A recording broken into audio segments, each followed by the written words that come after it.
Bisa dipastikan bahwa orang lain tidak akan pernah melihat aku marah, kemudian berkata-kata kasar, sumpah serapah, dan lain sebagainya.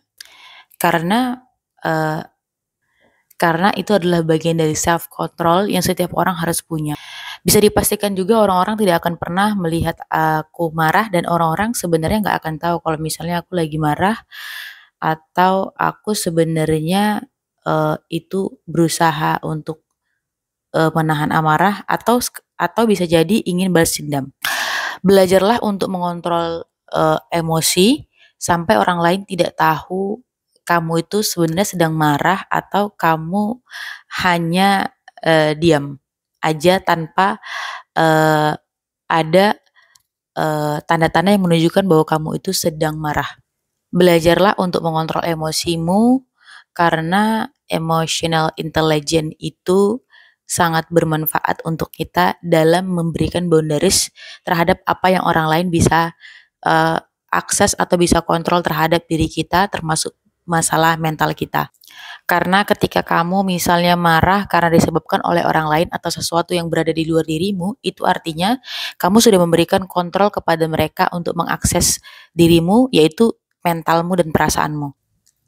Belajarlah untuk menahan emosi, untuk menahan amarah, dan berusaha untuk mengikis responsif yang terlalu refleks terhadap segala sesuatu yang terjadi di luar dirimu.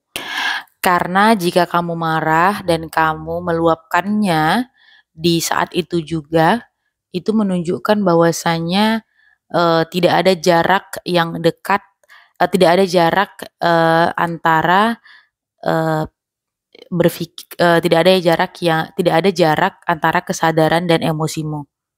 Itulah kenapa kamu bakalan sering lihat kalau misalnya orang yang tidak pandai mengontrol emosinya biasanya akan sering meledak-ledak, terus dia biasanya sering marah tanpa melihat tempat, situasi, dan kondisi.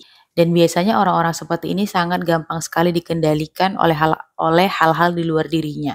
Bahkan yang menjadi contoh yang sangat ekstrim adalah kamu lihat kalau misalnya banyak sekali orang-orang yang misalnya nonton sinetron atau misalnya kayak FTV gitu ya.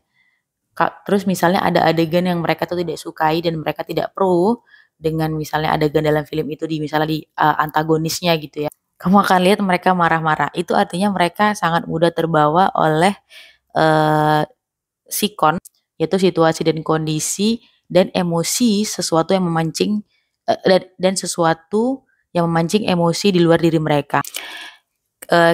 Kamu tuh nggak dilarang marah, kita nggak dilarang marah, kita boleh aja marah, tapi kita tahu bagaimana cara marah yang tepat dan bagaimana cara mengontrol bagaimana cara mengontrol emosi kita saat kita marah. Karena ketika kita tidak pandai untuk mengontrol emosi kita, maka kita yang akan dikontrol oleh emosi kita.